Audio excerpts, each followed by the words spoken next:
Welcome to Book 101 Review. Book 101 is all about the books that I've read for the last 40 years. And today I have my special guest. One of her big question to you is feeling overlooked? And of course, the advocacy will be simply start showing up. No other than Miss Ange Dove. Hello. Thank you for having me, Daniel. Welcome, Miss Ange, on that Book 101 review. And can you please introduce more about yourself that I miss? Okay. So, my name is Ange Dove, and I help Gen Xers to shine a light on themselves. Most of them have gone through life very quietly, under the radar, just getting things done. And now they're at a time where they're thinking, it's my time. It's my time. What's in it for me? What am I going to do? So I help them become known for what they're known for. And I help them to start their own business, to run a business from anywhere and just live a lifestyle they want to live because now it's their time to shine.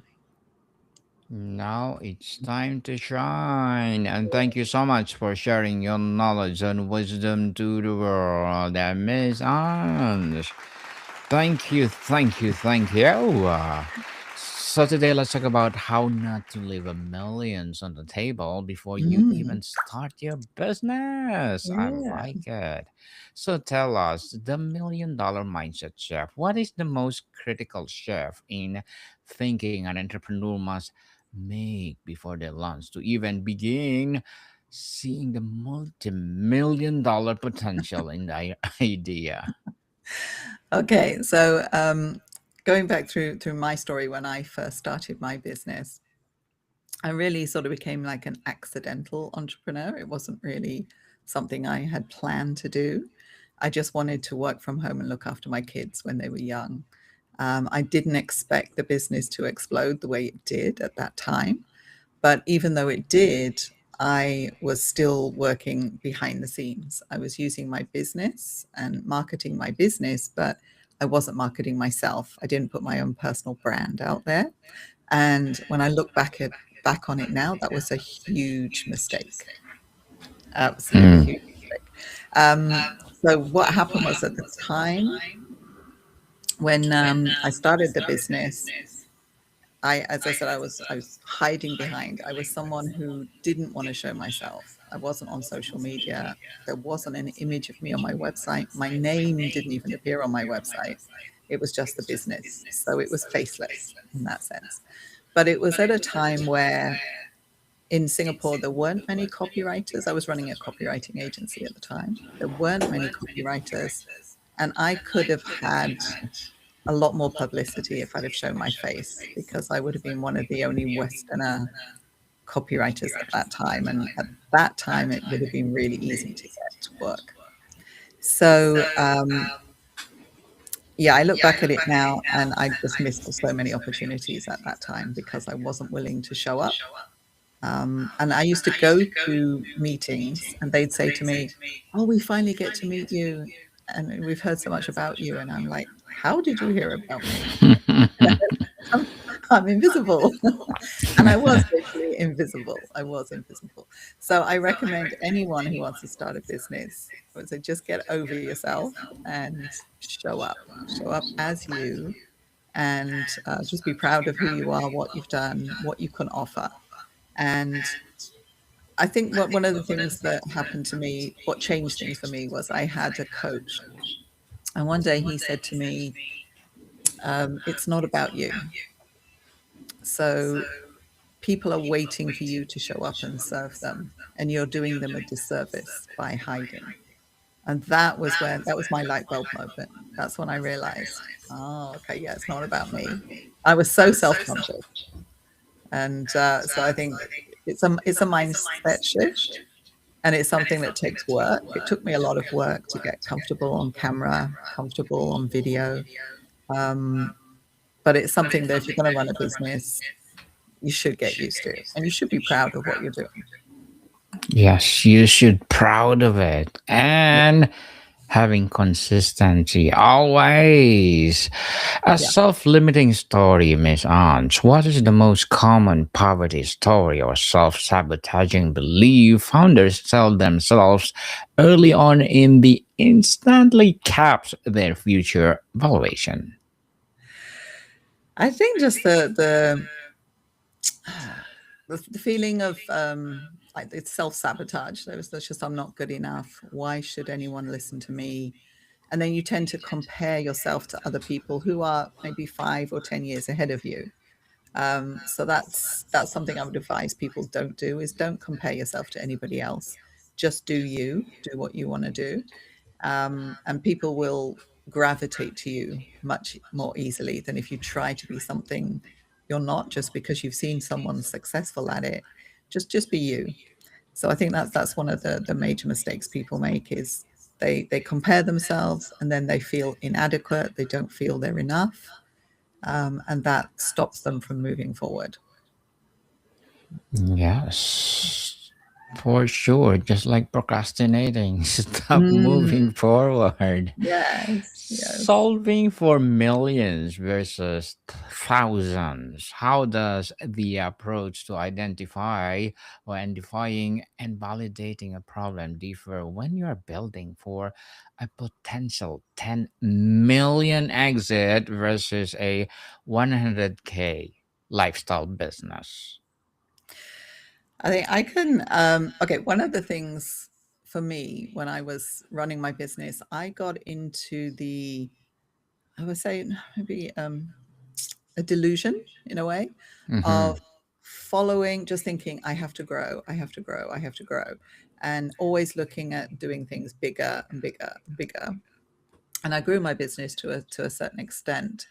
And then I realized one day, it's just, what am I doing? I didn't plan for this. This wasn't really, I'm not happy. I'm not comfortable doing this. It's a lot of stress. And then I just sat back and I thought, what do I really want? And then I realized that I didn't want to grow my business like and become an empire. And I was just comfortable just growing it to a certain amount and then stopping there and just saying, this is enough for me. This is all I want to do. So I would say just analyze and just be honest with yourself. What do you really want? How far do you want to grow it? How big do you want it to be? Do you want it to be 100,000 a year? Do you want it to be a million? Do you want it to be 10 million? And then work your way to getting what you actually want. But don't fall into the mistake of thinking that you have to just keep going or growing and growing and growing. Just look at what is it you really want, what's enough for you, and what how do you want to live your lifestyle, and then build a business around the lifestyle you want to live. Interesting, Miss Anne. So the idea and positioning leaks. Can you loving your niche too much actually leave money on the table? So how do you know if you are a valuable niche versus a comfortable but limited one? Ooh, good question. um, ne- Having a niche is important, and one of the reasons for that is it just makes marketing your business so much easier if you're crystal clear on who you're marketing to and you narrow down to something narrow enough. Then your message gets a lot clearer. Then, but don't worry. So you get people that think, okay, if I narrow my niche down, I'm losing customers or I'm leaving more money on the table, right? But that's not actually true. If you narrow down to a specific niche and you're speaking to that niche, you are very clear in what you're about and who you're for. And other people that are listening to that, if they feel that they still fit in, they will still come. So you're not really narrowing it down. You're just being more clear about who you serve. And there's enough people in that niche for you to serve. I don't know. Does that answer your question? Yes, definitely. Thank you for that empowering answer, Miss Okay. Anne.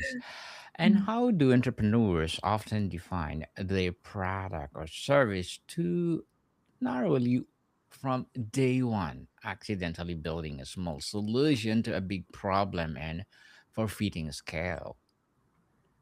Sorry, ask that question again. Yes, definitely. Sorry. So, how do we entrepreneurs often define their product or service too narrowly from day one, accidentally building a small solution to a big problem and forfeiting scale. Just Okay. like the solution first mistake. Yeah. I think the first thing to think about is what problem are you solving? So there needs to be a problem to solve in order for people to buy. If they don't have a problem, then they're not going to buy. So you need to identify what the problem is you solve first, and then work the solution into solving that problem. And then another thing I would say is um, people tend to think a lot of the times when they're starting a business that everything is set in stone, and what they start with is what they're going to end with, and that's certainly not the case.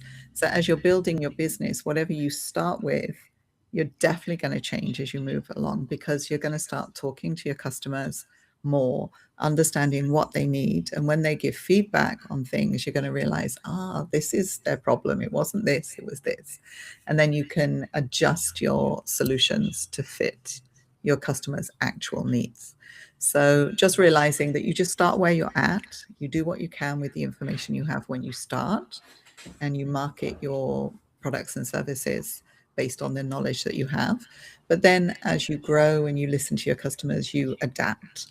And one thing about running a business is it's constant change. And you've got to be ready, and you've got to have the mindset for constant change, because nothing's going to stay the same.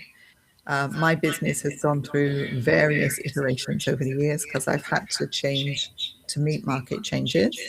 So there were things like the beginning of the internet changed everything.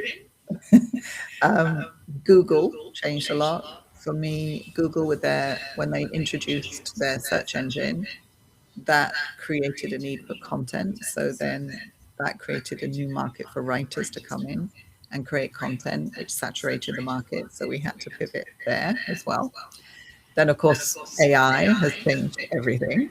Yes. So you've always got to be prepared for change and realize that whatever you're starting with, it's not going to be where you end up. Yes, definitely. And Miss Anne, what is the one asset beyond the product itself that founders consistently fail to build from day one that becomes the most valuable piece of acquisition? I think branding in total is I've seen so many businesses over the years as I run my copywriting agency, where they start off small and they're doing one thing, and they build a very small brand. They maybe get a freelance designer to do a logo for them, and that's the extent of their brand when they start. Then as they grow, they add on, and they get a different designer in, then a different designer, then they do a brochure, they do a website, their name cards, and in the end, they end up with a whole mess of different ideas, different brand ideas, and nothing's cohesive and nothing looks the same. And at some point, they then have to rebrand themselves and make everything consistent. So I think that's one thing. If you prepare that in advance and you decide what your brand is, what it's going to look like, and keep it consistent, that I think really helps to build trust with your audience as well. Yes. So, Miss Anne, what are your short term and long term goals? Mm. My short-term goal is to launch my membership site. So I'm building a membership for my clients where they can come in, communicate with each other, learn from each other, and learn from me, and just have one source of information that they can come to for everything that I offer them through branding and building a business. So this is launching in January. So that's my short term goal. So I'm doing a lot of work preparing for that at the moment. My long term goal is really to be able to pare back the business to some extent, to have more time for myself and my family, and divide my time between Singapore, the UK, and Malta, which is my favorite place to be. So Malta. Okay. in the Mediterranean. Yes. It's a nice island. It's gorgeous. Yeah. Definitely good luck to you girls, Miss Anne. And Thank looking you. forward for more success. Yeah, thank you. And what will be your piece of advice for those people out there want to be entrepreneur like you? I think if you are even thinking about it, if it has even entered your head that maybe you should start a business, even if you're really self doubting and you're not sure, you have no idea where to start, if it's even entered your head, then you can do it. All right. Because there's some people out there it wouldn't even occur to them to start. And for me myself, when I started, like my background when I was living in the UK, I worked in a bank, and it would never have entered my head to start a business at that point because I wasn't really in the environment where it was normal for people to do that where I lived. When I came to Singapore, it was very different. Singapore is very entrepreneurial. Everywhere you turn, you meet a business owner. So I began to change my mindset around that. Think, well, yeah, maybe I could start a business. And I did start my business with no information on how to do it. As I said, I made every mistake in the book, but I just kept going and was just determined. I'm going to make this work. I'm going to make this work. And then I hired coaches to help me so that it did work.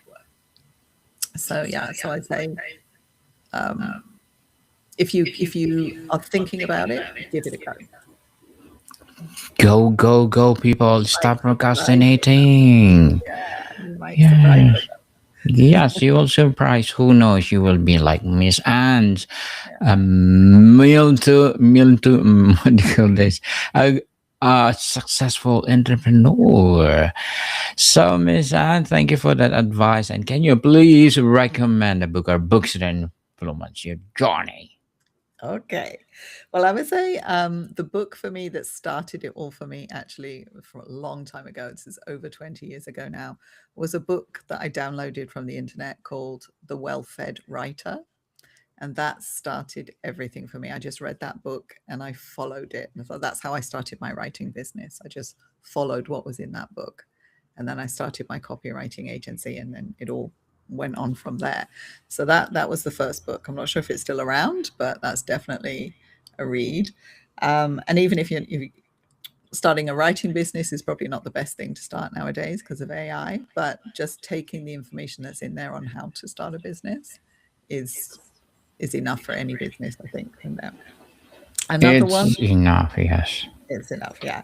Another one that I follow is because I'm into branding, is a gentleman called Donald Miller, and he wrote the Brand Builder 2.0, which is well recommended. I love that book. And another one, Coach Builder, which he's also written. And I just love the fact that it's step by step and it's something that you can implement. It's one of these, both of them are one of these books where you read them and you can implement. It's not just theory. It's okay, you read this, then go and do it. Read this, go and do it. So you can build a business through step by step by just following those. So I love those kind of books that tell you step by step how to make the change. Thank you And for then, that. and Yes, then go ahead. my Go last one ahead. Yes. is the 4 hour work week. Oh, Uh, yes. Thomas because Harris. yes, because I think we get trapped in thinking we've got to work the 9 to 5. This is how work goes. This is how life goes. But again, it's a mindset shift. It's a way of just different thinking. And now the world has moved. Everything's digital, and it's never been easier to start a business than it is now. Because you've got everything at your fingertips. Everything that you need to start a business online is there waiting for you to start. And if you just have that mindset of, I don't have to work 9 to 5, and I don't even have to work a full day. I can cram things into half a day. I mean, I tend to get up at 5 o'clock in the morning, and then I've got my whole day basically finished by 1 o'clock. And that's more the way I like to work. And then I have the afternoons where I'm free. Um, so I think just examine, how do you live your life? How do you want to live your life? And then I'm just an advocate for building your business around how you want to live. So, what does a bad early partnership or white label deal look like, Miss Ans? And how can it permanently surrender control and future revenue streams? And thank you for that recommended books. Oh, you're Thank you. welcome.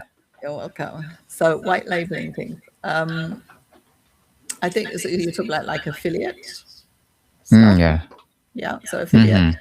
I do quite a lot of that in terms of I take the IT software, for example, that I use, and I white label to be able to have my clients use the same thing as well. So this is a way to earn extra income as well, but also serving the people that you're serving. So it serves two purposes in that sense. So it's just being able to take something that's already there and is working and being able to recommend it because you use it, you recommend it to somebody else.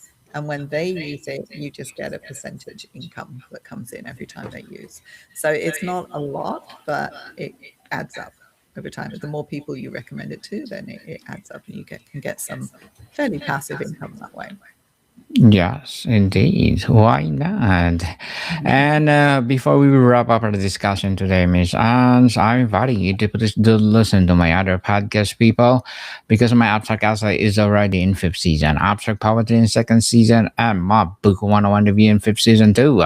Comedy 101 in second season, and my Food 101 in fifth season as well. Geography 101 Love Letters, Movie 101 Review, Music 101 our fourth season, Science 101, Sex 101 in its second season. I'm a baby podcast, Mental Health 101, Law 101, Bible Verses 101, Entrepreneurship 101. Please listen to them wherever you listen your podcast. So, Miss Anne, for non-negotiable audit, if you could give a prospective founder a 5 point million dollar pre-flight checklist to complete before they launch, what would the Oh, top item on the list be? oh, that's a difficult question. I think one of them is putting yourself out there before you launch. Make sure people know who you are and what you're doing, so you can tease what you're doing beforehand. Um, just letting them know little snippets of what you're preparing, so that when you do launch, you've already got a following. I can give you an example of this. Go ahead. There was a lady in Singapore who was going to launch a restaurant, kind of cafe type restaurant, and she put on social media, she just kept putting these little snippets on Facebook on what she was doing, how she was preparing. When she got the building ready, she'd take photos. When she was planning her menu, she'd take photos and she'd put it all on social media. And one day she was walking down the main shopping road in Singapore, Orchard Road, just on her own, walking down, and someone accosted her in the street, complete stranger, and said to her, "When are you opening your restaurant? When are you opening your restaurant?" And then she realized at that point that she'd actually grown such a following that people were recognizing her in the street and Mm-hmm. waiting for, with anticipation, waiting for that restaurant to open. So if you can create the demand beforehand just by teasing what it is you're doing, stage by stage by stage, then you're going to have a bigger audience ready for you when you do actually launch. Yes, indeed. Thank you so much for sharing your knowledge and wisdom to the world, Miss Anne. Thank you, thank you, thank you. And hoping for more and more empowering business to rise. So, can you please invite our listeners to support your advocacy, your business, or whatever projects that you're doing right now? Yes, certainly. So thank you very much, Daniel, for having me. It's been a pleasure to be on. You can find me at Ange Dove, that's my name, angedove.com. And you can see on the visual here, you can get free resources from the menu at the top and contact me there anytime, and I'll be happy to help. Yes, people, let's support Miss Angela because if you support her, for sure, more and more empowering business will rise. So, Miss Ams, thank you so much for your time. Thank you, Daniel. Modicum people, see you soon.